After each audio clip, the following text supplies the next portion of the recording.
తల్లిదండ్రులు కావాలని మీ కలను నెరవేర్చుకోండి. హెగ్డే ఫెర్టిలిటీ సెంటర్ ద్వారా ఉచిత మొదటి కన్సల్టేషన్ పొందండి. 88074474. నమస్కారం, వెల్కమ్ టు ఐ డ్రీమ్. ధర్మ మార్గం విత్ విజిత కార్యక్రమానికి స్వాగతం.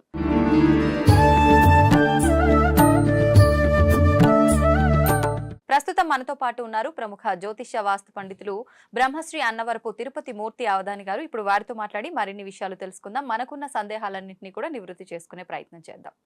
నమస్కారం గురుగారు. ఓం శ్రీ మహాగణాధిపతయే నమః. గురుగారు, సకల జనులందరికీ కూడా కావాల్సింది లక్ష్మీదేవి అనుగ్రహం.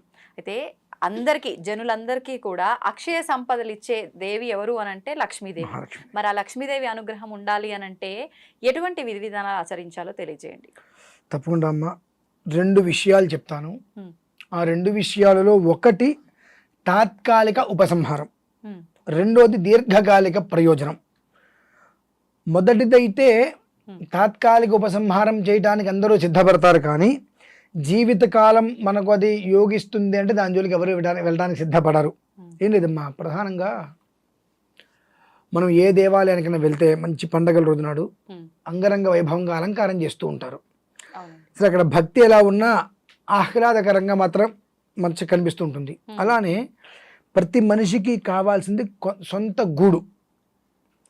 ఆ ఇంటిని మనం ఎంతగా అయితే కాపాడుకుంటూ వస్తామో అది మనల్ని అంతగా కాపాడుతూ ఉంటుంది. మీరు అన్నట్టుగా లక్ష్మి అనేటువంటిది స్థిరంగా ఎప్పుడు ఎక్కడ ఎవరింట్లోనూ ఉండదు, ప్రవహిస్తూ ఉంటుంది. ఆ ప్రవాహంలో మనకి ఎంత కావాలంటే అంత తీసుకోవాలి. సాధ్యపడదా అలా స్థిరంగా ఉంచుకోవడం? అసలు ఆవిడ ఉండదండి, ఆవిడ ప్రవహిస్తూ ఉంటుంది. స్థిరంగా ఉందనుకోండి ఇంతే ఉంటుంది, ఇంక ఉండదు. ప్రవహిస్తూ ఉంటే ప్రవాహం మనకి ఎంత కావాలంత వలేసి మనం దగ్గర దాచుకోవాలి. నువ్వెంత తీసుకున్నానో ఎంత దాచుకోగలిగావు అనేటువంటిది నీ సామర్థ్యాన్ని అనుసరించి ఉంటుంది. ఆ అమ్మవారు అలా మనకు ప్రవాహంలాగా నడుస్తూ ఉండాలంటే మనం చేయవలసింది ప్రధానంగా విడిచిన వస్త్రం మళ్ళీ మనం కట్టకూడదు. అంటే మనం మామూలుగా ఉదయం పూట ఏమైనా బట్టలు కట్టుకుంటే మధ్యాహ్నం విడిచేసి మళ్ళీ రాత్రి కడుతూ ఉంటాం. ఒక్కసారి ఒంటి మించి విడిచి పక్కన పెట్టామంటే ఆ బట్టలు మళ్ళీ మనం కట్టకూడదు. అలా కట్టినటువంటి చోట లక్ష్మీ అమ్మవారి ఉండదు. ఫస్ట్. 2, ఇంటి ముందు ముగ్గు లేకుండా ఉండకూడదు. 3, అపరిశుభ్రంగా ఇల్లు ఊడ్చకుండా ఇల్లు ఉండకూడదు. 4, దీపారాధన లేకుండా ఇల్లు ఉండకూడదు. 5, ఉతికి ఆరేసినటువంటి బట్టలు మనం ఎక్కడ పడితే అక్కడ పడేస్తాం మడత పెట్టకుండా. ఈ 5 కనుక చక్కగా మనం ఆచరిస్తూ ఉంటే నిజంగా కూడా మనం ఏ దేవాలయానికి వెళ్ళక్కర్లేదమ్మా. అంటే మన ఇంటికి మించిన దేవాలయం ఏముంది? మీరు ఏ దేవాలయానికైనా వెళ్ళండి, పొద్దు నుంచి రాత్రి వరకు ఉండండి. రాత్రికి ఏం చేస్తారు? తాళం వేసే ముందు ఇంటికి వెళ్ళిపోమంటారుగా, గుళ్ళోంచి బయటకు వచ్చేయండి తాళం వేసేయాలంటారుగా. మనం బయటికి వెళ్ళిపోవాల్సిందేగా. మన ఇంట్లోంచి మనల్ని ఎవరైనా బయటికి వెళ్ళమంటారా? ఎవరు అనరు. ఎంతకాలం మన ఇష్టానుసారం ఉండొచ్చు. ఆ ఇల్లు మనల్ని అంతగా కాపాడుతుంది. ఈ 5 మనం సక్రమంగా చేస్తే చాలండి. ఈ 5 మనం సక్రమంగా చేయలేము. ఎందుకు చేయలేమంటే చాలామంది నోట్లోంచి వచ్చేటువంటి మాట, మాకు ఉద్యోగాలు ఉన్నాయి కదండి, ఆ ఉద్యోగాల్లో మాకు సమయం కుదరదండి. నేనే ఉంటాను, ఇన్స్టాగ్రాము, వాట్సాప్, ఫేస్బుక్ ఇవి చూసే అరగంట మనం కాదనుకుంటే ఒక్కొక్క పనులు మనం చేసుకోవచ్చుగా. అంటే ఏం లేదు, మీకు ఒక ప్రశ్న వేస్తాను నేను. మిమ్మల్ని ఒక చోటకి ఒకళ్ళు ఎవరైనా వచ్చి ఒక 2 నెలల పాటు ఖచ్చితంగా ఉదయం 6 ఇక్కడికి వచ్చి మీరు ఈ వర్క్ చేసుకుంటే ఇక్కడ మీకు నేను జాబ్ ఇస్తా, చాలా పెద్ద జాబ్, దొరకటం కష్టం, ఇక్కడ మీకు జాబ్ ఇస్తా, బట్ ఎవ్రీడే 6 o'clock ఇక్కడ మీరు ఉండాలి అని చెప్తే మీరు ఏం చేస్తారు? ఖచ్చితంగా వెళ్తారు. అంటే అతను మంచి జాబ్ వస్తుంది, జీతం ఇస్తారని చెప్పి. సో అదే అంతకు మించి ఒక 2 నెలలు ఎక్స్ట్రా చేస్తే జీవితం ఉంటుందంటే మనం చేయట్లేదు కదండి. నమ్మకం లేదు ఇక్కడ. అక్కడ మీకు నమ్మకం ఎలా వచ్చింది? ఏమో 2 నెలలు వచ్చిన తర్వాత ఏదో ఒక అకారణం చేత ఏదో ఒక కారణం చేత 1 నిమిషం లేట్ వస్తే, ఇదిగో నువ్వు ఈ టైంలో లేట్ వచ్చావు కాబట్టి నేను రిజెక్ట్ చేస్తున్నా అనొచ్చుగా. వీసా అప్లికేషన్కి వెళ్తారుగా, 100 మంది వెళ్తే ఒకరికి 2కి వీసా వస్తుంది, మిగిలిన అందరూ రిజెక్ట్ అవుతుందిగా. సో అంటే ప్రతిదానికి గెలుపు ఓటమిలు ఉంటాయి. మనము ఏదైతే అనుకుంటామో దానికి రివర్స్లో జరుగుతూ ఉంటుంది ప్రతి ఒక్కటి. అనుకోవటం మానేసి ఆచరించడం మొదలు పెడితే జీవితం బాగుంటుంది కదా. ఈ 4 ఆచరించాలమ్మా. ఇది దీర్ఘకాలిక ప్రయోజనం. ఇకపోతే దీర్ఘకాలికం కాకుండా అప్పటికప్పుడు ఆపత్కాలంలో మనల్ని కాపాడేటువంటిది. అమ్మవారికి రేపు 29వ తారీఖు చతుర్దశి. ఆ చతుర్దశి రోజు నాడు ఎవరన్నా ఒక పంతులు గారి ఇంటికి పిలుచుకొని మహాలక్ష్మి హోమం, తంగేడి చెట్టు పూలు దొరుకుతాయి పసుపచ్చవి, ఆ తంగేడి పూలతో అమ్మవారిని ఆరాధన చేసి ఒక దండగట్టి అమ్మవారి మెడలో వేసి గోరింటాకు గింజలు దొరికితే విప్ప పువ్వు తేనె ఈ 3 కలిపి అమ్మవారికి హోమం చేయగలిగితే తాత్కాలిక ఉపశమనం. గోరింటాకు అంటే మనం ఆ గోరింటాకు గింజలు, ఆ గోరింటాకు గింజలు, విప్ప పువ్వు, తేనె ఈ 3 కలిపి కనుక హోమం చేసినట్లయితే తాత్కాలిక ఉపశమనం. ఏంటంటే మొత్తం అప్పటికప్పుడు ఏదైనా ఆర్థిక ఇబ్బంది వచ్చింది తప్పదు, ఇప్పుడు ఇది నాకు కావాలి అన్న టైంలో ఇలాంటిది.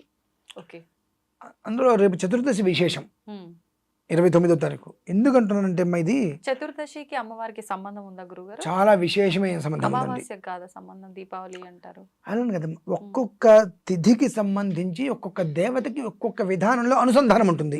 ఇప్పుడు ఈ చతుర్దశికి అమ్మవారికి ఏం ఈ సంబంధం? చతుర్దశికి ప్రత్యేకమైన విధానం అనేటువంటిది అనుసంధానం అయ్యి ఉంది.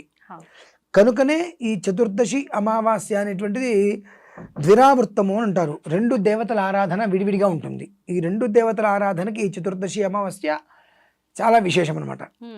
మీకు 2 దేవత మీకు చెప్తాను మమ్మల్ని.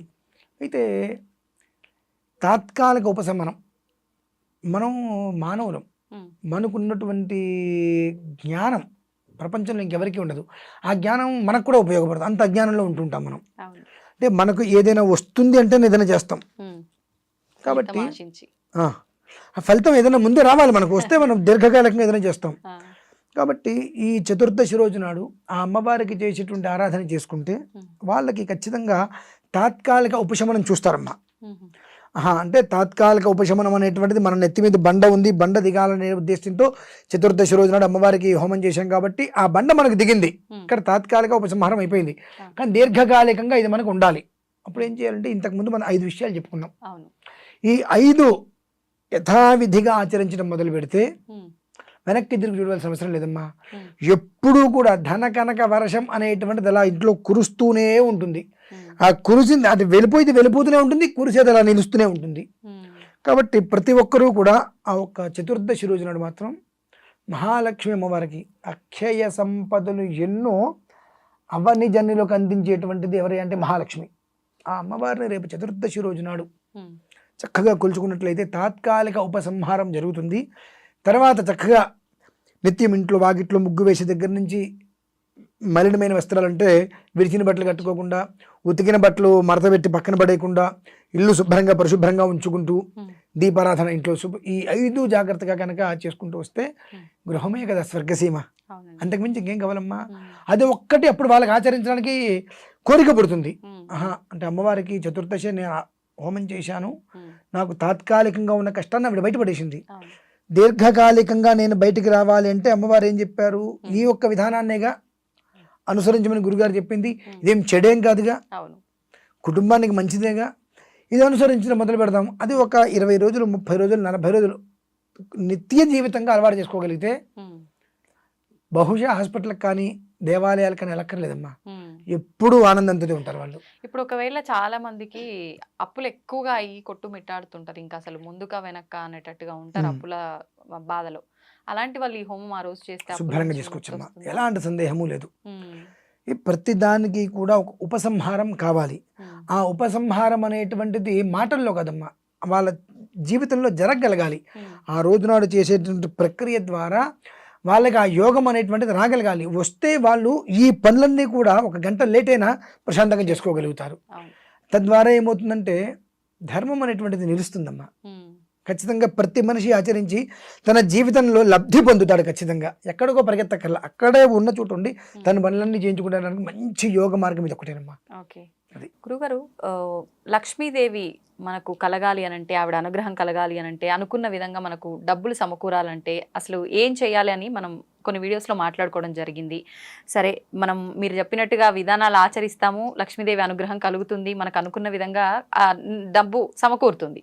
మరి వచ్చిన డబ్బు నిలవకుండా ఎక్కడికక్కడ ఇప్పుడు ఒక 50,000 సంపాదించాము అని అంటే అందులో 40,000 కాస్త ఈఎంఐలకని ఇళ్ళ రెంట్లకని రకరకాలుగా వెళ్ళిపోతూనే ఉన్నాయి తప్ప అవును. డబ్బు అనేది ఎక్కడ మిగిలేటట్టుగా కనిపించట్లేదు ప్రస్తుత రోజుల్లో. అవును. నిజంగా ఇలా అవ్వకుండా ఎక్కడికక్కడ మంచి ఒక ప్లానింగ్ ప్రకారంగా వచ్చిన డబ్బు నిలవాలి, మన ఖర్చులు అన్నీ కూడా తగ్గాలి, పొదుపుగా ఉండాలి అని అంటే ఏం చేస్తే బాగుంటుందంటారు? కోపం రాదుంటే ఒక మాట చెప్తానమ్మా. ఇవాళ వాతావరణం ఎలా ఉందంటే నిరంతరం యుద్ధ ప్రతిపాదిక. యుద్ధం చేయకపోతే మనకు బ్రతుకు లేదు ఇవాళ. మీరు, నేను, ఆయన, ఈయన ఎవరైనా సరే ప్రతిరోజు లేచిన దగ్గర నుంచి రాత్రి వరకు యుద్ధం చేస్తూనే ఉండాలి, పోరాడుతూనే ఉండాలి. పోరాడట్లేదా వేరే వ్యక్తికి మనం ఆహారం అయిపోతున్నాం. ఇందులో ఒక మనిషిని తప్పు పట్టడానికి కూడా మన దగ్గర అర్హత లేదమ్మా. ఎట్లా అంటే మీరున్నారు, నేనున్నా, మనకి వాళ్ళ భగవంతుడి వల్ల ఈ ప్రజెంట్ ఉన్న పరిస్థితుల్లో ₹1 అవసరం లేదనుకుందాం. కానీ ఇంకొక వ్యక్తి ఉంటాడు, అతనికి కుటుంబ జీవన విధానం నడవాలి అని అంటే అతనికి టార్గెట్ పెడతారు, నెలకి ఇన్ని క్రెడిట్ కార్డులు అంటగట్టాల్సింది ఎవరికైనా సరే టార్గెట్. అతను అట్లా అంటగట్టకపోతే అతని కుటుంబం పోషణ వెళ్దు. అతని కుటుంబ పోషణ కోసం, భార్య బిడ్డల కోసం అతను ఏదో ఒక రకాలు, నీకేం పర్లేదు నేను చూసుకుంటాను, దీని ఎంత అవుతుంది అని చెప్పి మీకు అంటగట్టేశారు. బాగానే ఉంది. అప్పటి వరకు కూడా మనకు లేనిపోయిన అవసరాలన్నీ కూడా అప్పుడు మనకు ఆ క్రెడిట్ కార్డు మన దగ్గరికి రాగానే మనకు అవసరాలు గుర్తొస్తున్నాయి. మనకి ఎందుకు మంది కాదు కానీ పక్కన పడేట్లా, మనం కూడా పక్కన పడేస్తున్నామా? పక్కన పడేట్లా. అది చూడంగానే 45 రోజులు టైం ఉందిగా, మనం వాడుకుందాం, కట్టేద్దాం అని అనుకుంటున్నాం. క్రెడిట్ కార్డ్స్ పైన ఆఫర్లు కూడా ఉంటాయి కదా అదే అని చెప్పి మనం వాడేస్తున్నాం. కానీ 45 రోజుల తర్వాత మనం వాడే డబ్బు మనం కట్టగలమా కట్టలేమా, మనకు వచ్చే ఇన్కమ్ ఎంత ఉంది, ఈ ఇన్కమ్లో మనం ఎన్ని ఖర్చులు పోతున్నాయి, ఎన్ని ఖర్చులు పోతే ఎంత మిగులుతుందో మనం కట్టగలమా అనేటువంటి ఆలోచన చేయట్లా, వాడేస్తున్నాం. కట్టట్లా, వాడు అంత కట్టేసి వెళ్ళిపోయాడుగా, రికవరీ వాడి ఇంకోటి వస్తాడు. ఇక నోటికి ఎంత మాట వస్తే అంత మాట. ఎందుకంటే మీ మీద కక్ష లేదు అతనికి, మీ మీద కోపం లేదు, అతని జీవితం అది, జీవన విధానం. అతను మిమ్మల్ని గట్టిగా ఏదన్నా అరిచో గిరిచో డబ్బు తీసుకెళ్ళకపోతే అతని కుటుంబం గడవదు. వ్యక్తిగతంగా మీ మీద ఎలాంటి కక్షలు ఉండవు, కానీ అతను భుక్తి వెళ్ళాలి కుటుంబం. ఇది జీవితకాలం ఇంతేనా? దీనికి ఎక్కడికైనా ఒక చోటుకు రావాలనుకునేటువంటి దానికి ఇందాక మనం ఒక వీడియోలో చెప్పుకున్నాం, ఇంట్లో దుమ్ము ధూళి ఏది ఉండకూడదు అని చెప్పి. దుమ్ము ధూళి మన ఇంట్లో లేదు అని అంటే కుబేరుడు అంటే ధనవంతుల జాబితాలో మనం జరిపినట్టేనండి. ఎట్లా? మామూలుగా కూడా దీనికి ప్రధానంగా రేపు అమావాస్య రోజు నాడు ధూమావతి అమ్మవారి ఆరాధన చేయటం వలన మంచి ఫలితం పొందుతారు. ధూమ్ ధూమ్ ధూమావతికి నమః అనుకుంటూ ధూమావతి అమ్మవారు ఆవిడ ఎలా ఉంటుంది అంటే మాసిపోయిన బట్టలు కట్టుకొని, తెలుపు లేదంటే బూడిద రంగు మాసిపోయిన బట్టలు కట్టుకొని, జుట్టు విరబోసుకొని, మొహాను బొట్టు లేకుండా వైధవ్యం గల స్త్రీ ఉన్నట్టుగా వికార రూపంతో చేతిలో చీపిరి చాటా పట్టుకొని ఉంటుంది ఆవిడ. దశమహావిద్యల్లో ధూమావతి అమ్మవారు అలా ఉంటుంది. ఆవిడ మొత్తం అంతా శుభ్రంగా క్లీన్ చేసి చేతవతల పడేస్తుంది. ఆ చీపిరితో మొత్తం క్లీన్ చేసి చాటతో ఎత్తవతల పడేస్తుంది ఆవిడ. అలా కూర్చొని, అంటే ఆవిడ వచ్చి ఊడ్చడం కదా నేను అనేది, ఆవిడని ఆరాధించడం వల్ల మనకు అలా జరిగేది. మన ఇంట్లో ఎప్పుడైతే కనుక దుమ్ము ధూళి లేదో మనం ధనవంతుల జాబితాలో చేరిపోయినట్టే. ఇప్పుడు కొంతమంది ధనవంతులు ఇళ్ళకెళ్ళండి మీరు, వాళ్ళకేం లేదు, రోజు అందులోంచి గ్లాస్ తీస్తాడు, శుభ్రంగా తుడుస్తాడు, మళ్ళీ అక్కడ పెడతాడు. అతని పని రోజు అదే, వచ్చి గ్లాస్ ఐటమ్స్ మొత్తం ఒకరు తుడుస్తాడు, ఇంకో ఐటమ్స్ మొత్తం ఇంకొకరు తుడుస్తారు. వాళ్ళకి వేరే పని ఏమైనా ఉంటుందా? వాళ్ళకి నెలకు ఒక 15,000 20,000 జీతం ఇస్తారు. ఇట్లా ఒక 10 మందికి జీతం ఇస్తున్నారంటే నెలకు వచ్చేటప్పటికి 2 లక్షల జీతాలు పోతున్నాయి. సంవత్సరానికి 24 లక్షల జీతాలు ఇస్తున్నావు అంటే భగవంతుడు ఆ పొజిషన్లో నేను ఉంచినట్టే కదా. ఆ పరిస్థితి మనకు రావాలి.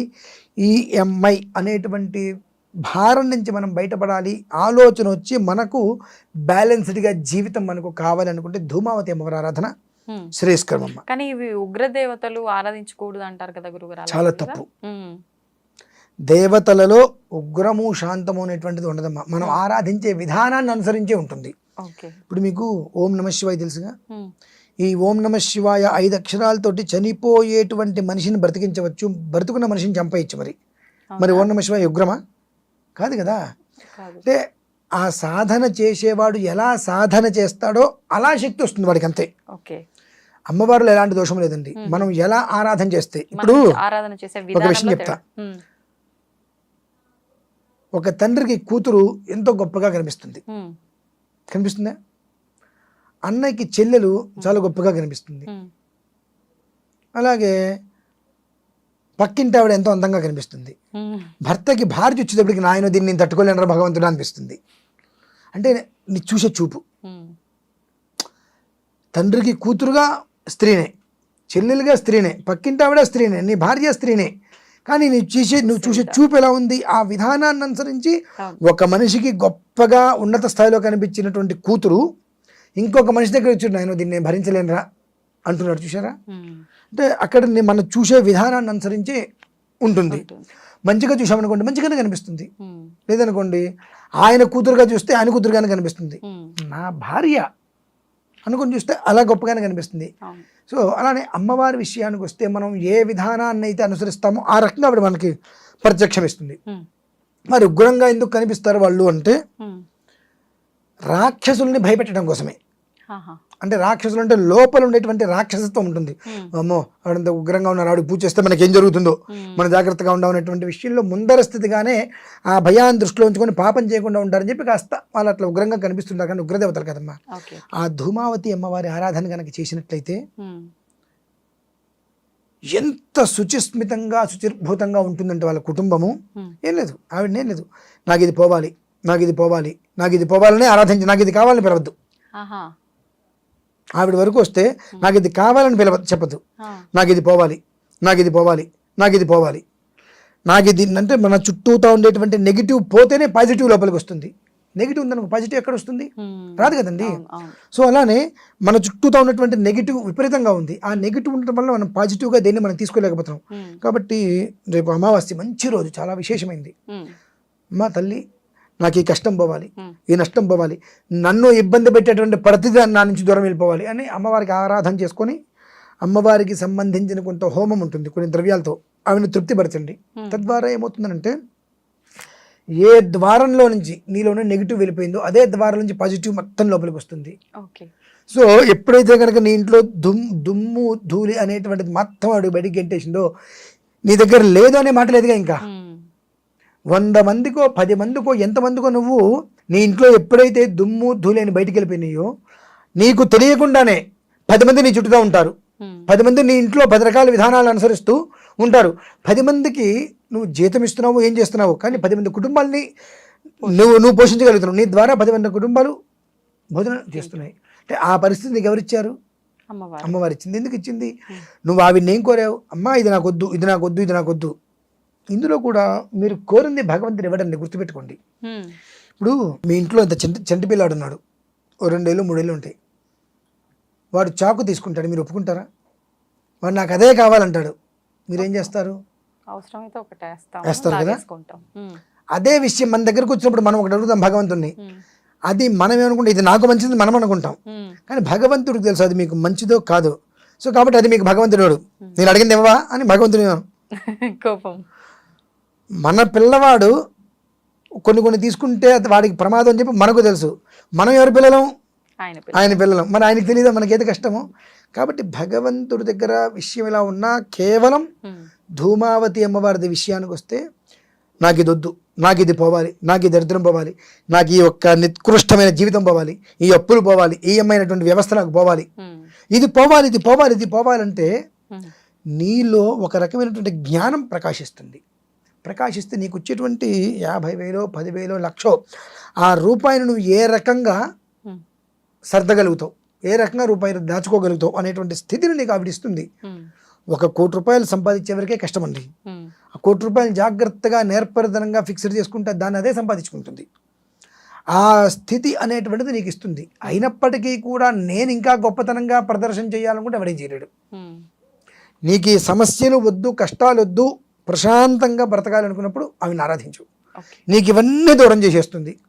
నీకు రావాల్సిన ప్రతి ఒక్కటి నీ చుట్టూతా ఏర్పాటు చేస్తుంది. అవి వచ్చిన తర్వాత కూడా దాంట్లో ఆ ఇచ్చినటువంటి దాంట్లో తృప్తి పడకుండా ఇంకా ఏదో కావాలని కోరుకుంటే అప్పుడు నీకు మళ్ళీ యథావిధిగా మొదటికి వచ్చేస్తావు. కాబట్టి రేపు అమావాస్య రోజు నాడు ధూమావతి అమ్మవారి యొక్క ఆరాధన కనుక చేసుకొని ఆవిడికి హోమం చేసి ఆవిడికి ఇవ్వవలసినటువంటి ఆహుతి యజ్ఞద్రవ్యాలు ఆవిడికి సమర్పణ కనుక చేసినట్లయితే ఆ చీపిరి చాటా పట్టుకొని ఇల్లు మొత్తం శుభ్రంగా కడిగి ముగ్గులు వేసి పెడుతుందండి అమ్మవారు.